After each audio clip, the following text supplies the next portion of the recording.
Hello guys, welcome back to our channel. అందరూ ఎలా ఉన్నారు? నేనైతే చాలా బాగున్నాను. So Shirdi series day 3 Grishneshwar Jyotirlingam in Aurangabad.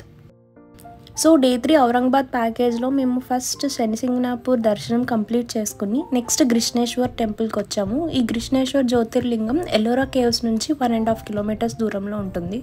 మనకి 12 జ్యోతిర్లింగాల్లో గృష్ణేశ్వర్ జ్యోతిర్లింగం కూడా ఒకటి. త్రయంబకేశ్వర్ జ్యోతిర్లింగాన్ని మనం టచ్ చేయడానికి ఉండదు, మనం బయట నుంచి దర్శనం చేసుకుని పంపించేస్తారు. కానీ ఇక్కడ గృష్ణేశ్వర్ జ్యోతిర్లింగంలో మన చేత్తో మనం శివలింగాన్ని ముట్టుకోవచ్చు. అండ్ ఇక్కడ ఒక ఆచారం ఉంది, కంపల్సరీగా జెంట్స్ అందరూ కూడా వాళ్ళ షర్ట్స్ అండ్ టీ షర్ట్స్ అన్నీ రిమూవ్ చేసేయాలి, లేకపోతే గర్భగుడిలోకి అలౌ చేయరు. సో వాళ్ళు షర్ట్ ఆర్ టీ షర్ట్ కర్బనెల్ ఏమున్నా సరే అవి రిమూవ్ చేసిన తర్వాతే వాళ్ళని లోపలికి అలౌ చేస్తారు.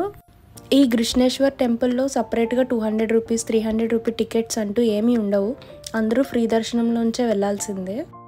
దర్శనం కంప్లీట్ చేసుకుని బయటికి రావడానికి minimum 1 hour, maximum 3 hours 4 hours కూడా ఉండొచ్చు, రష్ బట్టి ఉంటుంది. ఈ టెంపుల్ అయితే ఎప్పుడూ రష్గానే ఉంటుంది. సో మీరు అన్నీ ప్యాక్ చేసుకుని వెళ్ళండి, food items, at least water, bananas or కీరా ఏదో ఒకటి తీసుకెళ్ళండి. హారతి టైమింగ్స్ వచ్చి 1:45 ఆర్ 2కి స్టార్ట్ చేస్తారు. సో అది అయ్యే లోపే మీరు దర్శనం కంప్లీట్ చేసుకోవడానికి ట్రై చేయండి.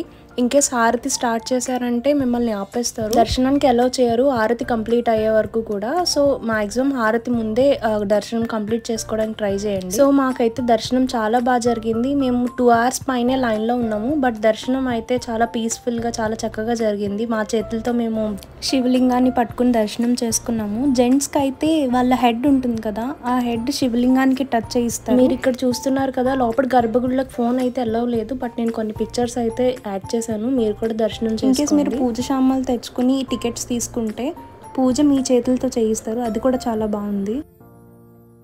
సో మాకు దర్శనం కంప్లీట్ అయిపోయిన తర్వాత నెక్స్ట్ మేము ఎల్లోరా కేవ్స్కి స్టార్ట్ అయిపోయాము. ఇక్కడ నుంచి ఎల్లోరా కేవ్స్ 1.5 కిలోమీటర్ ఉంటుంది అంతే. సో ఈ దర్శనం కంప్లీట్ అయిపోయాక Ellora caves, so detailed Ellora caves video నేను నెక్స్ట్ సాటర్డే వ్లాగ్లో పోస్ట్ చేస్తాను. సో కంప్లీట్ డీటెయిల్ ఇన్ఫర్మేషన్ ఉంటుంది. సో లాస్ట్ వరకు మిస్ అవ్వకుండా చూసేయండి. Thank you for watching this video. మీకు ఈ వీడియో నచ్చితే తప్పకుండా లైక్ చేయండి, షేర్ చేయండి అండ్ సబ్స్క్రైబ్ చేసుకోవడం అస్సలు మర్చిపోద్దు. See you in the next video. Bye.